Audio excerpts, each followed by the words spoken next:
चलिए वोकेबलरी के बारे में जानते हैं। ठीक है, वोकेबलरी मतलब वर्ड्स। देखिए, किसी भी लैंग्वेज में क्या होते हैं, वर्ड्स होते हैं। किसी भी लैंग्वेज में क्या होते हैं, वर्ड्स होते हैं। और वर्ड्स को जब हम सारे, किसी भी लैंग्वेज के सारे वर्ड्स को जब हम एक जगह पर लिख देते हैं तो उसको हम या तो डिक्शनरी कहते हैं या वोकेबलरी कहते हैं। तो डिक्शनरी और वोकेबलरी में डिफरेंस क्या होता है? देखिए, अगर हम किसी भी लैंग्वेज के सारे वर्ड्स को अल्फ़ाबेटिकली अरेंज करके एक बुक में लिख देते हैं तो उस बुक को हम डिक्शनरी कहते हैं।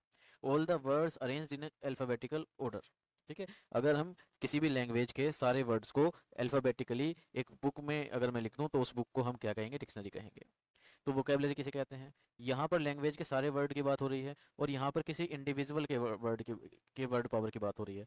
जैसे एक लैंग्वेज में बहुत सारे वर्ड्स होते हैं, उनको मैं एक जो है लैंग्वेज के बेसिस पे उस लैंग्वेज के सारे वर्ड्स को मैं एक बुक में लिख दूं, डिक्शनरी कह दूंगा।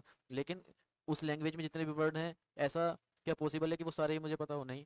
मेरी अपनी एक अलग रेंज ऑफ वोकेबलरी हो सकती है। मुझे पता है कि हो सकता है मुझे 20,000 वर्ड्स पता हो सकता है मुझे 30,000 पता हो सकता है किसी को 5,000 पता हो सकता है किसी को 50,000 पता हो सकता है किसी को 60,000 वर्ड्स की नॉलेज हो। तो इंडिविजुअली जो है किसी भी लैंग्वेज के वर्ड्स की नॉलेज हर पर्सन की अलग अलग होती है। तो अगर हम पर्सन वाइज बात करें तो जब हम किसी एक पर्सन की वोकेबलरी की बात कर, किसी एक पर्सन को कितने वर्ड्स आते हैं उसकी बात करते हैं तो उसको हम वोकेबलरी कहते हैं। ठीक है, इसीलिए ये कहा जाता है कि अपनी वोकेबलरी इंक्रीज करो, ना कि ये कहा जाता है कि डिक्शनरी इंक्रीज करो, क्योंकि वोकेबलरी एक पर्सन की इंडिविजुअल वर्ड पावर की हम बात कर रहे होते हैं, इसलिए हम हमेशा वोकेबलरी कहते हैं। ठीक है, तो हमें अपनी वोकेबलरी क्या करनी है, स्ट्रॉन्ग करनी है। तो आई होप कि आपको डिक्शनरी वोकेबलरी में अंतर पता चल गया होगा। अगर मैं बात करूँ मुझ पर कितने वर्ड, मेरे कितने वर्ड्स मुझे पता है, तो वो मेरी वोकेबलरी है, डिक्शनरी मेरी नहीं है, क्योंकि डिक्शनरी में तो ओवरऑल सारे वर्ड आ जाते हैं। क्लियर हुई इतनी बात?